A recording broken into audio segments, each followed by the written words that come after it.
It's a great question. It presumes he's an American citizen. Well, my gut wants to answer that question this way. Of course he would vote, because that's what good Americans do. I think Jesus would take sides in terms of values. The issue of racism, for instance. White privilege has kept black people down for decades and decades and decades, and Jesus would say, you can't treat people like that. You've got to recognize what's going on in your lives. I think that today, Jesus's original message has gotten lost, and it's gotten lost in skewed intentions where people try to use Christianity and the Bible as a way to oppress others or to other people. And I just believe that if Jesus was alive today, I think he would be appalled to see how Christians, so-called Christians, behave and treat other people, how we treat children, how we treat people of color in this country, how we treat people who do not identify as heterosexual, white, rich male.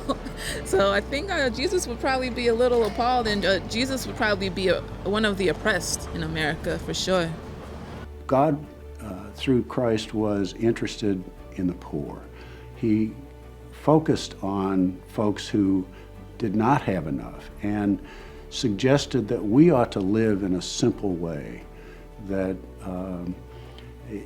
I don't disagree that wealth can be a good, useful thing, in fact, and we should not feel guilty if somehow we've inherited money or we've made our own money. But you're right, the question is, how are we using that? What are we doing with that? I think Jesus would, as I say, look at the systems we have in place. He would look, for instance, at the incredible difference between the so-called top 1% and the bottom, and say, people, there's something wrong here. This is a broken system. So let's find public policies that address that. He would look at the ways in which our schools are failing our children and say, these are children that we ought to be loving and giving an opportunity to, and let's find ways, given the public school system that we have here, of doing better. Jesus would constantly be asking, what are the implications of these systems and structures for those who are on the margins? I think Jesus would talk about race and the legacy of white supremacy and racism a whole lot.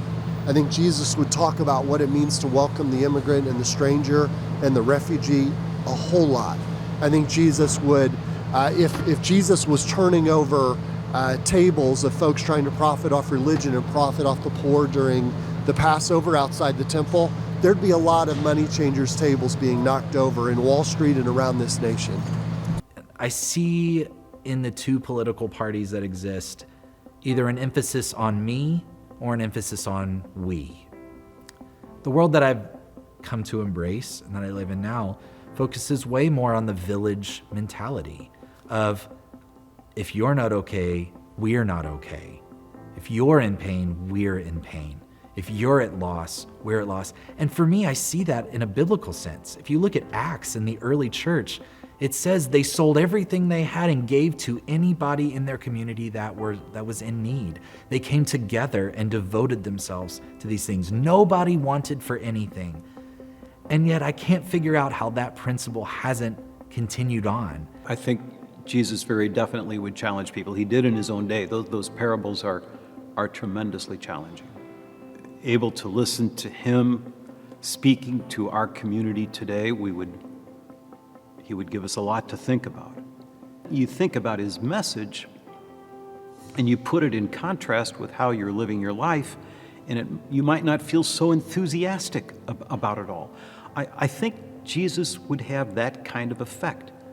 He would say, are you kidding me? You've got all this wealth in the world, and you've got people in this country who can't get decent health care coverage?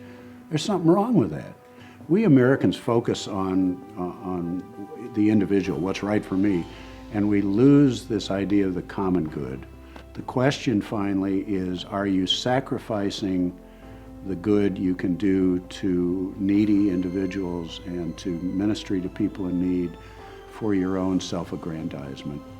It's absolutely obvious that Jesus would be espousing those policies that would most help our most vulnerable. He would be most against the billionaires who now control our government. He would kick them out of his temple. He did kick the billionaires of ancient Jerusalem out of the temple. And he would be trying his best to provide charity for the people who most need it. I think Jesus would side with the people that are merciful. And I see a lot of stances, platforms, campaigns on the left politically that really do value people and that really do not just care about whether or not they're born, but care about them when they're here, that care about their well-being, that give people second and third and fourth chances. Jesus, to his credit, would find a way to try and talk to both sides, but I think Jesus would celebrate a lot of the things that happen on the political left, because I think a lot of those issues and a lot of those campaigns, a lot of those efforts are going to reach the people that Jesus spent a lot of time with. And I think Jesus wanted that to happen and would fight and advocate for that to happen. Political style and attitude, and when I bring together Barack Obama and Donald Trump, I see a significant amount of humility on one hand, and I see a great deal of hubris on the other. And that sense of being willing to learn, Jesus had this line over and over again, "He who has ears, let him hear." And I get that sense, that political persuasion sense from Barack Obama, not from Donald Trump. So when we think about like where would Jesus align, to whose camp would he kind of be more comfortable in, I could definitely see it more comfortable in a more a humility-based political approach rather than a kind of more arrogant, boastful. Even the phrase, "make America great again," is fascinating. The emphasis on greatness and the emphasis on strength and power when Jesus told stories about how it was the poor widow's prayer and it was the least of these who would be first. Jesus went to pains to say that his kingdom wasn't of this world, and so I think what would happen is he would try to avoid any political alignment, and that everyone else, Fox News and CNN would try to push him into one of those. But I don't think there's any way in the world I could foresee, Jesus pulling a lever for the Republican Party, and the reasons for that. One would be an unwillingness to admit wrong. And what I find interesting about that is, the Lord's Prayer, the most famous prayer Jesus ever says, "Forgive us our sins as we forgive those who sin against us." And the Republican Party and Donald Trump seem awfully insistent on never apologizing. And when it comes to issues of race, whether it's slavery, segregation, lynching, not only do they not want to apologize, they want to be in cahoots. They want to kind of bring in people who celebrate those traditions. So I can't see how Jesus' morals, his teachings would fit. I could see Jesus saying to Donald Trump, "Leave everything and follow me." I could see him basically saying, "Hey, if you want," kind of like the young prince, the biblical story where Jesus says to the prince, "Hey, there's one thing you haven't done. Leave all of your wealth, leave all of your status, and come and follow me." And the prince leaves unhappy because he doesn't want to do that. But yeah, I can't see any way in the world that Jesus would buddy up with the Republican Party. There are two different tracks we can go down to show how Jesus would never align himself with the Republican Party. I'm talking about the Republican Party after the passage of the Civil Rights Bills of the 1960s, because moderate Republicans were very instrumental in the passage of those Civil Rights Bills. But as white resentment and backlash mounted after the passage of the Civil Rights Bills, the Republican Party was more than happy to switch from the party of Lincoln to the party of the Southern Lost Cause. The first track is racism. I don't think Jesus is going to make the same mistake many good Americans make by joining a voting bloc that contains the KKK, white nationalists, and white supremacists. If you are a Republican today, how do you look in the mirror and say, I vote with some of the worst elements of human nature and the worst parts of American history? I don't think there's much debate on this issue. Jesus is not going to vote with the tiki torch wing of the Republican Party. The other track is policy. The main policy positions of the Republican Party go against the teachings of Jesus. Jesus was mainly concerned about the welfare of the sick and the poor. He was also concerned about the wealthy, taking advantage of those less fortunate. The tenets of small government, low taxes, free market capitalism, restrictions on immigration, increased military spending, deregulation and restrictions on labor unions, all these tenets go against helping the sick and the poor. Do low taxes help the poor? Does free market capitalism help the sick? Does restricted immigration help God's children? Does increased military spending help the homeless? Does deregulation and restrictions on labor unions help the poor trying to get a living wage so they can pull themselves up by the bootstraps? I'm not sure how you can follow Jesus and vote Republican. You're going to have to pick a side. Are you going to follow the teachings of Jesus? Or are you going to vote Republican and keep your taxes low and not help the people that Jesus wants us to help? Here's the thing. If you're well off, you don't need a big government. You don't need universal health care. You don't need a great public educational system. You don't need a social safety net. Your money and wealth is your personal social safety net. It's the poor and the sick that need a bigger government that provides critical public assistance. It's the poor and the sick that need increased taxes for universal health care. It's the poor and working class that need strong unions. The titans of industry and corporate America don't need strong unions. They need a Republican Party that is trying its best to undo the strength of unions that historically provided Americans with well-paying jobs. Jesus teaches us to advocate for the downtrodden, the powerless, and the marginalized. Jesus was in essence a community organizer, trying to help people, teaching us to love our neighbors both near and far.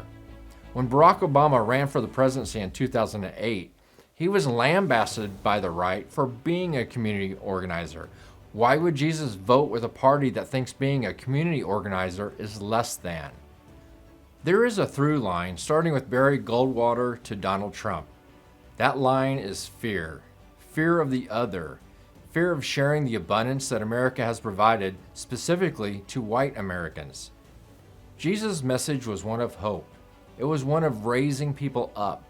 The Republican Party is a party of fear, not hope. It's a party keeping what's yours and not raising people up. It's obvious. Jesus is not going to align himself with the Republican Party. Thankfully, the Democratic Party is about hope. It's about raising people up. It's a party that looks like the diversity of America. It's a party embracing inclusion, equity, and the teachings of Jesus, providing for the sick and the poor. Jesus could find a home in the Democratic Party, but he would certainly be asking the same question to both parties. Why aren't you doing even more to help all of God's children? The Republican Party has always sort of used this kind of race baiting strategy, right? Beginning with the Southern strategy to, once again, at the public feeling level, those emotional economies that I was talking about, create and cultivate what has always been an undercurrent, which is the potential, the political value of white resentment. So that anytime there is this kind of push towards expanding the social wage, so that it's fair to women, it's fair to poor people, it's fair to people of color, whether through affirmative action or through fair housing policy or through better educationally funded schools or through desegregation, right? That anytime there's a push for that, the Republican Party has sort of used this race-baiting dog whistle politics to revamp the sense that, hey, white Americans, you're about to lose something here. You're about to be encroached upon in terms of your advantages and social positioning by all these factions, right? And that has almost always worked to essentially bring a much more conservative agenda in place. The Republicans catered to the perceived needs of people in the rural South in terms of religious fundamentalism, anti-gay, anti-abortion, gun rights, in terms of racial discrimination, American injustice, long prison sentences for blacks. These were tools used by the Republican Party to capture the South.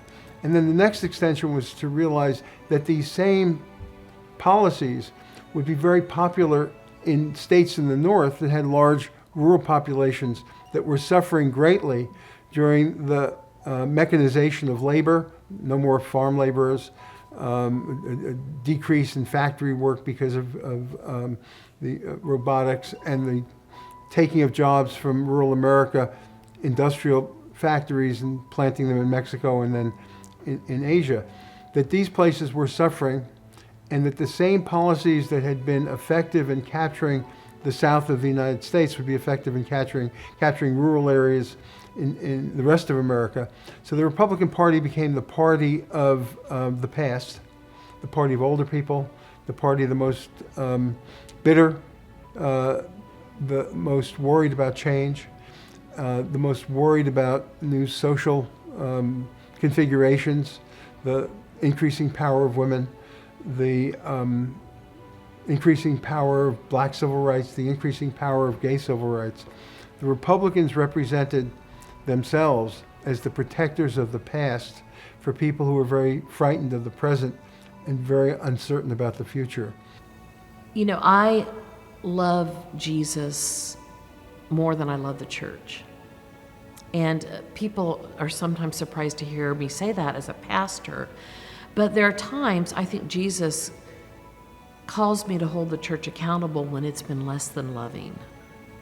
And I'm clear that when we worship in here on Saturday night and Sunday morning, we don't worship the church. We come to worship God. And we come to worship the God revealed to us in Jesus. And that God revealed in Christ sometimes calls us to be in conflict with the church and with the law of the church. And I'm comfortable in that place, finally, after many years of ministry. And I'm thankful for Jesus, who calls me to be bold and brave, even when it's contrary to what the world is teaching.